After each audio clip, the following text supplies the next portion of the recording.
Hey mamas, you are listening to the Motherhood is Ghetto podcast. We all know motherhood can be a beautiful thing, but girl, it can also be ghetto. Join me as we discuss some of the best and worst parts of being a mom raising kids, all while trying to figure out this thing called life. This ghetto is a safe space, mamas. So welcome to the hood.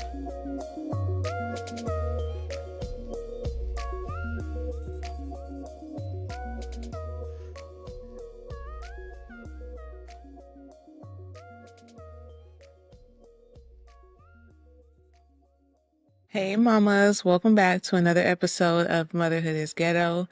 My name is Joy, and how y'all doing out there? You already know. If you're doing all right, say amen. I pray you are having a great day. I pray you're having a great week so far. July is here, amen. So I pray that the month is off to a great start for you. And before we get into today's episode, I know you've already read the title. We're going to get into it, I promise. But before we get into today's episode, I would like to tell y'all already know what I'm about to say.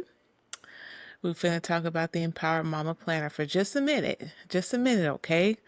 So the Empowered Mama Planner is a planner that I created just for moms, and it is to help you to prioritize your money, your finances, also your self-care, and to help you stay organized and keep all the dates, the important dates, to-do lists and stuff like that in one organized place.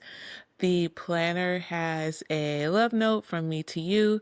It has budgeting tips. It has self-care tips, tips to help you be a better planner of your money, and also tips to help you make self-care impactful and meaningful for you. It also has a undated monthly planner for all 12 months. So you can purchase this planner at any time of the year. Doesn't matter when you purchase it, you start it whenever you pick it up. So you fill in the dates, you fill in the months.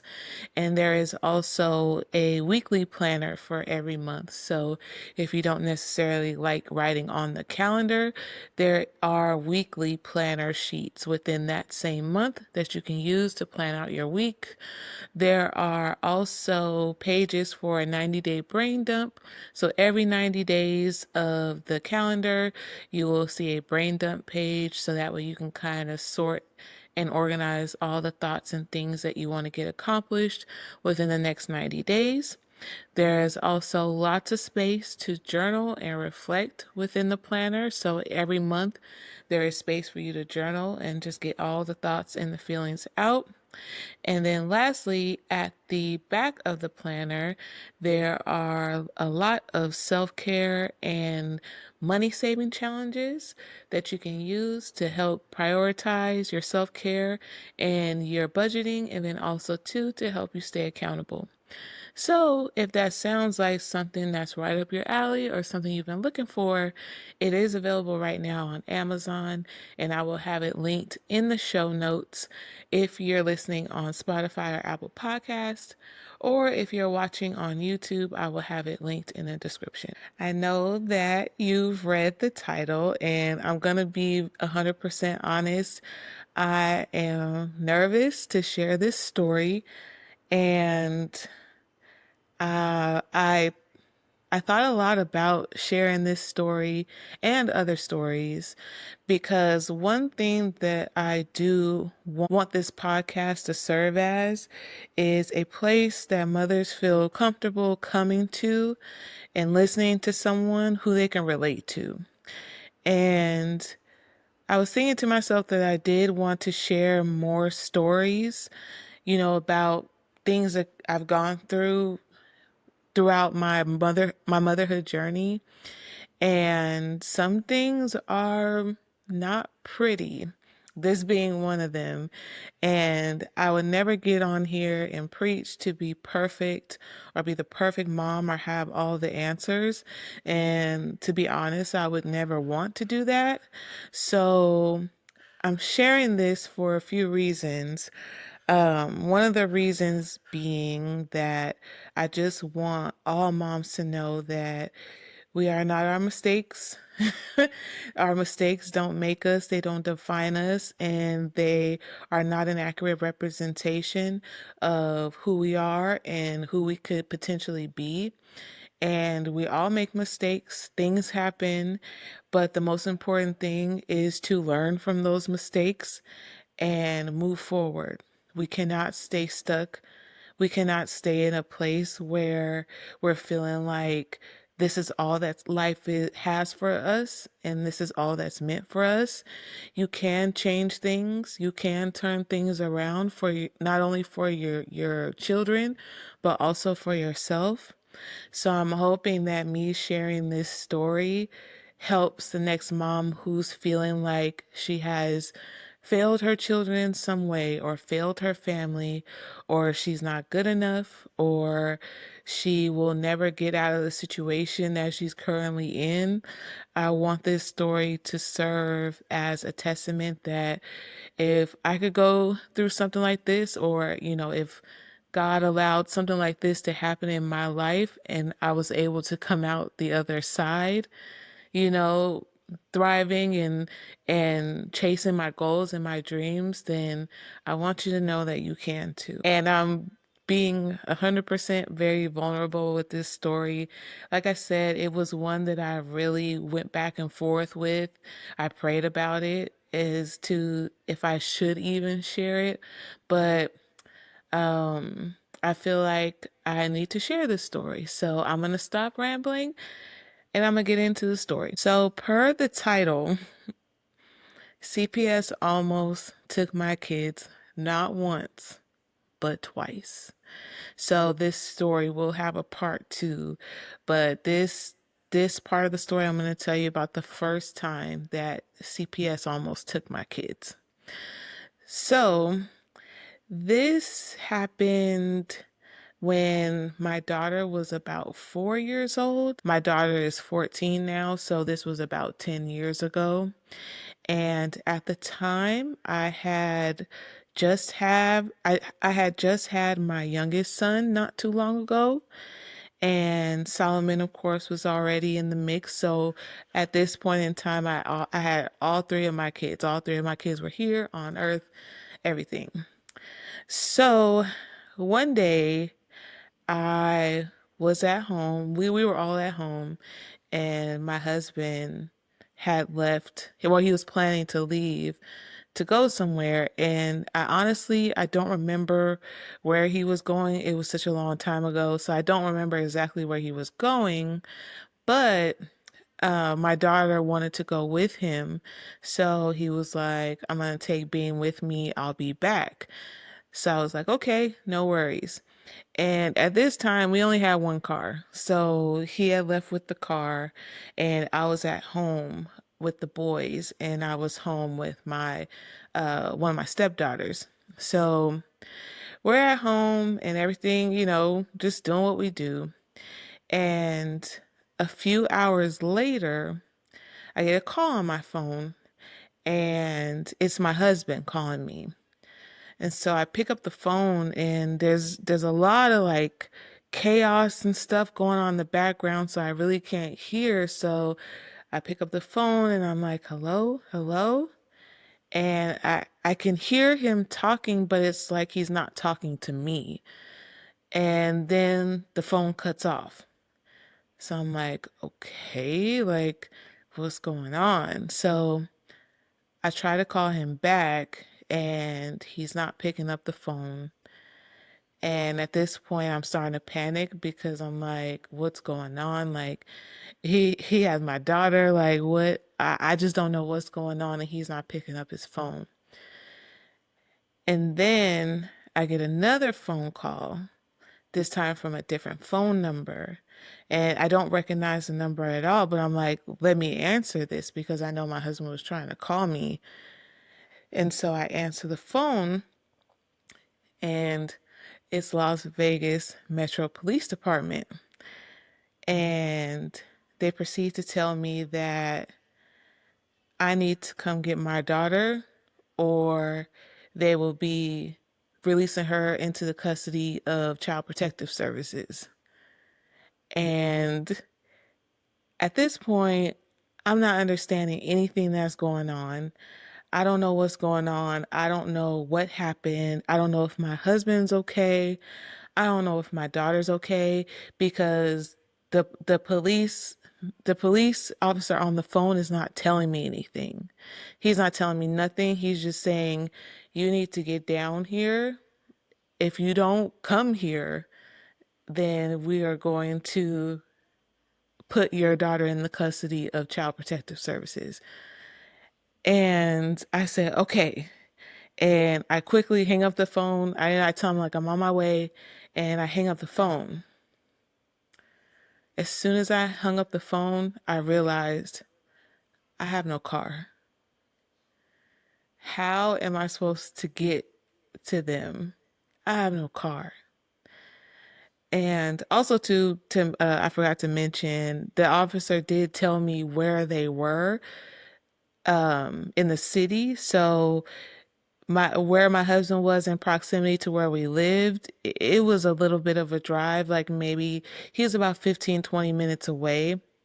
So I know exactly where he is. I just have no way to get to them. And I don't know why I thought to call my brother-in-law, but I did. I don't know, like, cause that he's usually not a person that I would ever call for anything, but and I think the reason why I did call him was because I believe he had just left my house because my stepdaughter had spent the night with them and they were dropping her off. So I think that at the time that I called him, it hadn't been too long ago since he left my house. So I called him and I asked him if he could please come back to the house and pick me up and take me to go get my daughter.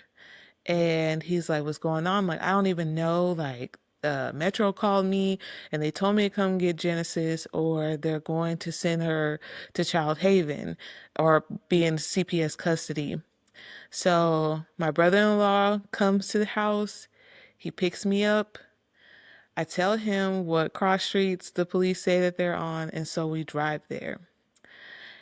So this is the part of the story where I'm going to try not to get emotional, but this is the part of the story where I kind of want to just take a minute to explain that in this moment, like God was doing some things.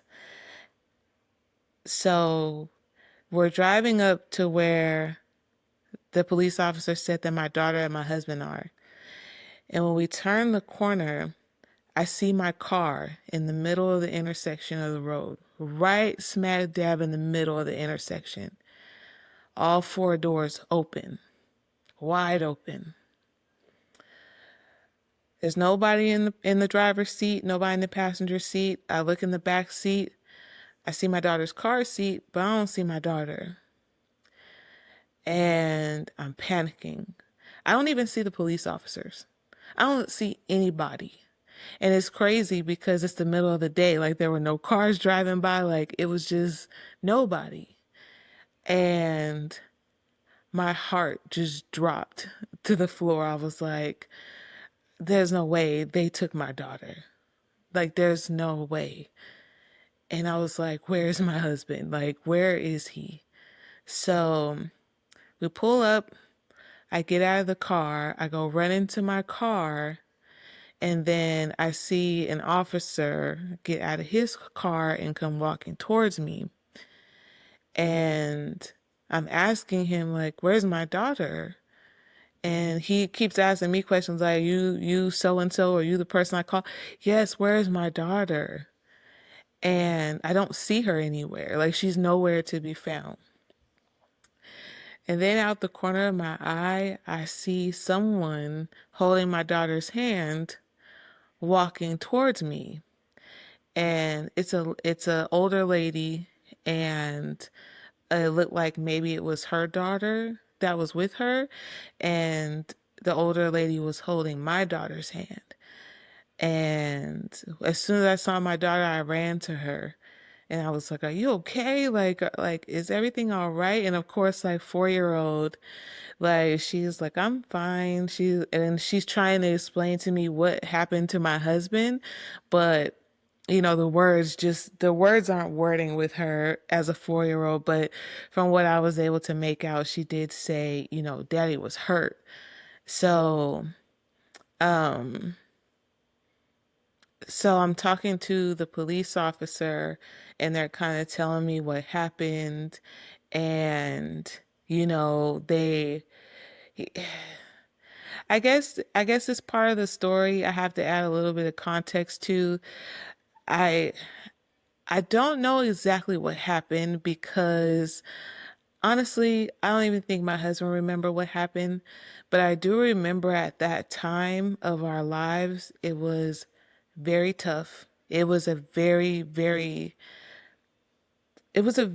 challenging time in our lives. It was now that I think about it, it was 2014, maybe 2015, because that was the worst year of my life. And I remember just it being very chaotic. And I know during that time when that happened, my husband had just lost his mother, and he was not in a good space. He was not in a good space mentally, not even physically, because he wasn't eating right. He was doing a lot of drinking, a lot of drug use. So he was not in his right state of mind. So I don't necessarily know what happened at that time. I don't know what happened to how the car got to where it was, what happened, how police got involved. I still to this day don't know for sure exactly. But um so I'm talking to a police officer, and he's telling me, yeah, he's not going to jail, but we did call an ambulance for him, and he's at such and such hospital. But, we needed you to come here so you can get your daughter and get your car. And I was like, I appreciate you calling me. Thank you so much. Like all this, yada, yada. And then I turned to the lady that had my daughter, and I'm telling her, thank you so much. Thank you. I don't know what I would do like if you weren't here, yada yada yada. And she proceeds to tell me that she said that she knew my husband. And when everything was happening, with the police and all that, she said me and my daughter were walking down the street, and I recognized him. And she said, I turned to my daughter and I said, "That's Jahari."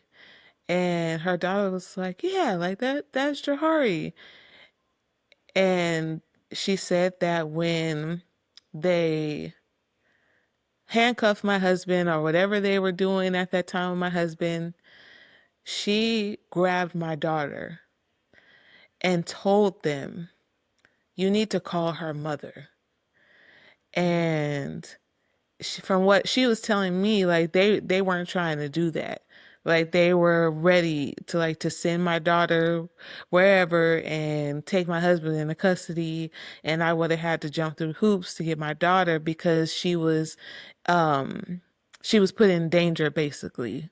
Like she was in harm's way, and they were going to take her, and she told them like, "You need to call her mother." I don't know what her number is or how y'all can get a hold of her, but she said, "I'm not letting this little girl go until you call her mom. Her mom will come get her." And mind you, I don't know this lady. I don't know her. I've never met her before. I've never seen her before, but she was adamant, and she would not let my daughter be taken by anybody. So So pretty much I have that lady to thank, and like I said, it was just nothing but God. And just to touch on what I had stated briefly about my husband not being in a good space mentally, um during that time there was a lot going on. There was a lot going on. My husband had just lost his job. His mother had passed away, and our our relationship, like our marriage, was not in the best place. I didn't know how to help my husband through what he was going through. And also too, to top it off, like, I'm young, like I'm at this time, like I'm in my 20s, like I don't, I've never really dealt with that level of death in my life up until that point. So in my mind, I would tell myself, like, I understand that he's hurting, but at the same time, like, we got these kids to raise, so I need him to snap out of it.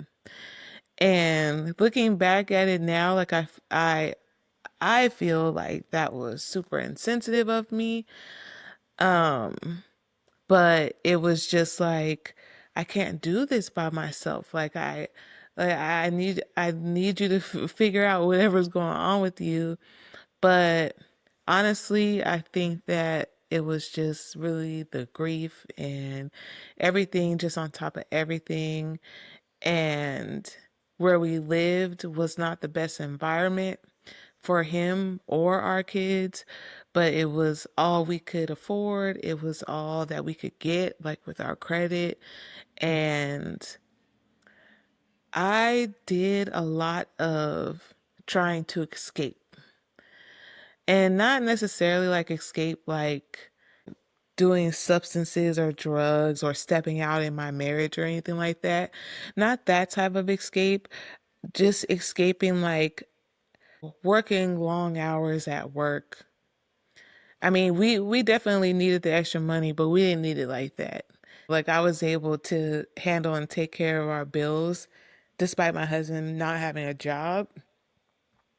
I was still able to handle everything. It was hard, but I was still able to handle everything and just not wanting to be home because the the different moods that like my husband would have, it was like I never knew who I was going to wake up to, whether I was going to wake up to my loving sweet husband or if I was going to wake up to the biggest asshole in the city.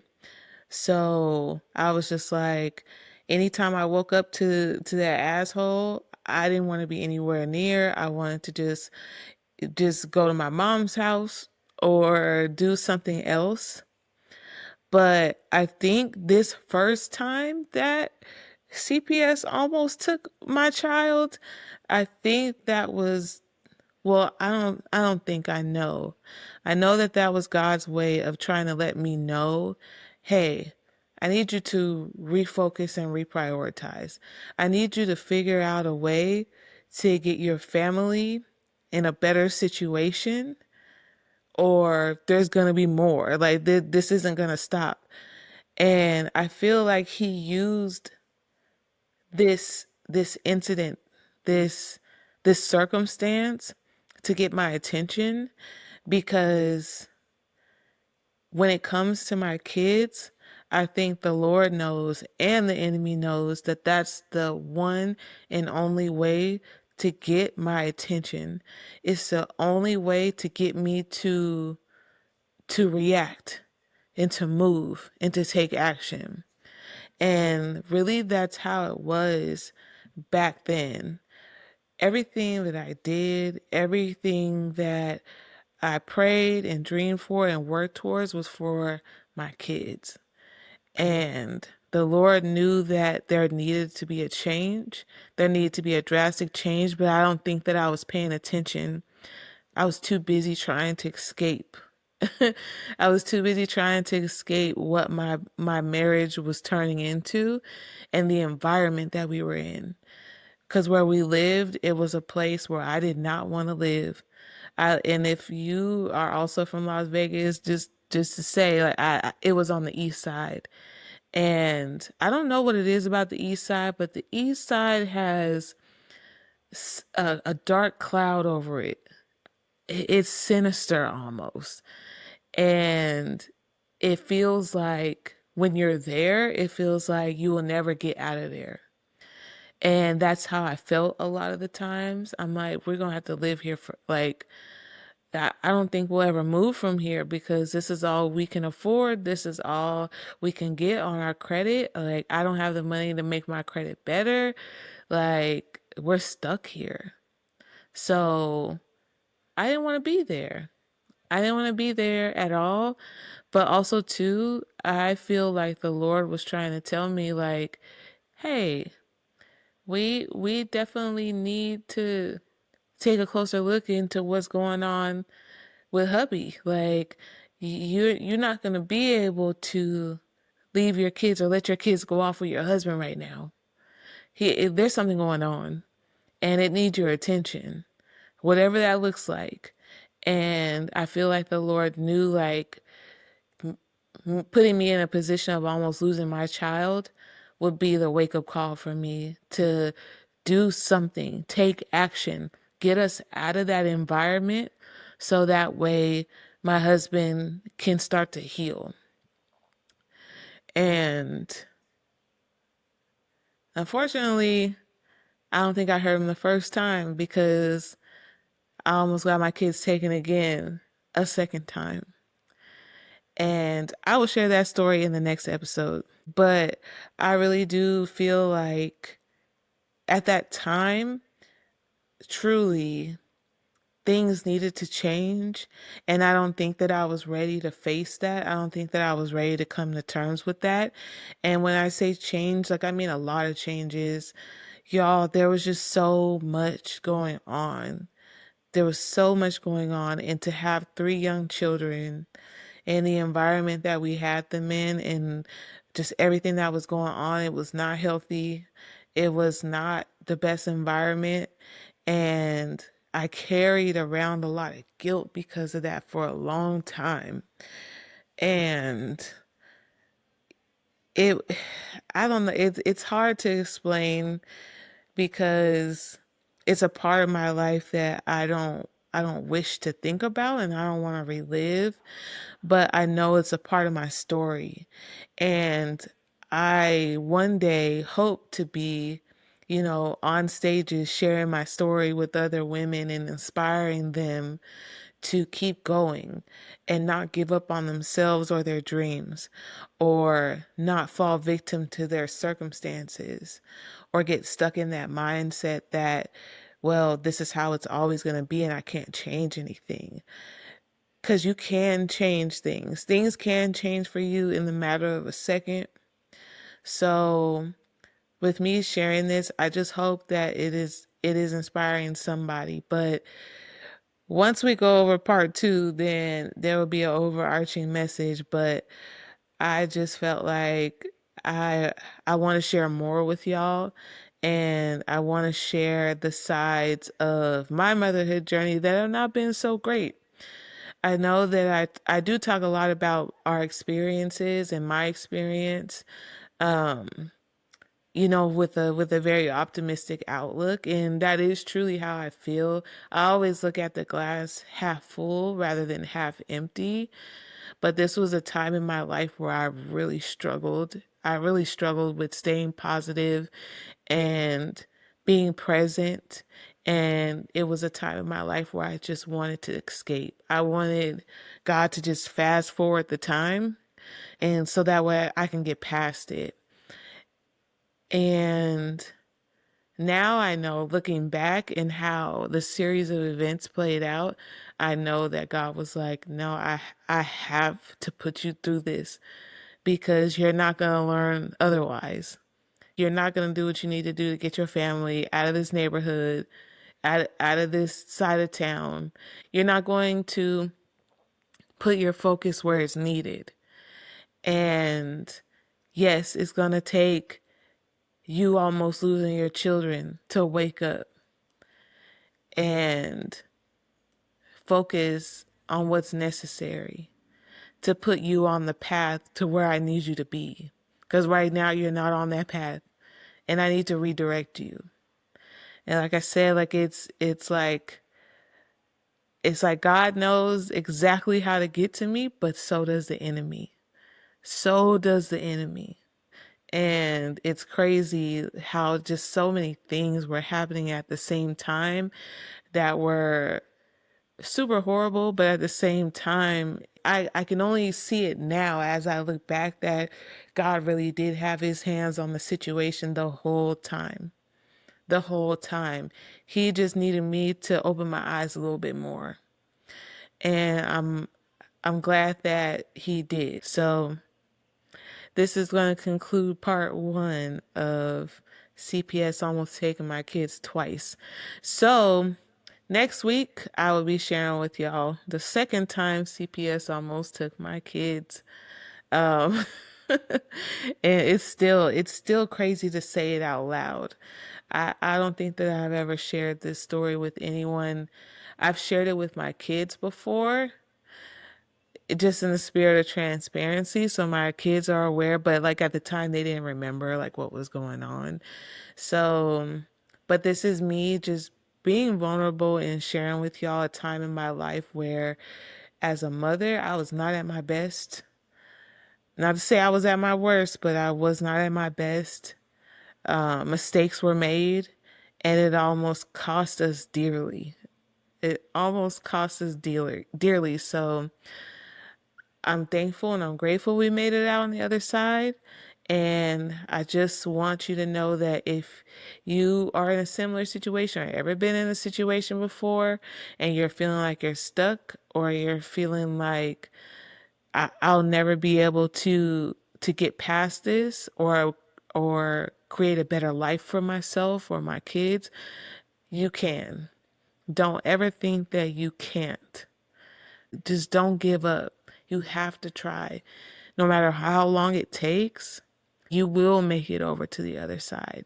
Things will get better. Your situation, your circumstances, everything will get better, but you have to make sure that you're focused on the right things. And at that time I wasn't focused on the right things, and it almost cost me. So, with all that being said, I'm going to go ahead and land the plane here. Thank you so much for tuning in today. Thank you for allowing me this space and opportunity to share this experience with you guys. If you liked it or found it helpful, please share with any other mama who you think would find it helpful. Don't forget to follow the podcast. You can follow if you're listening on Spotify or Apple Podcasts. And also, too, I'm on YouTube, so you can subscribe to the YouTube channel.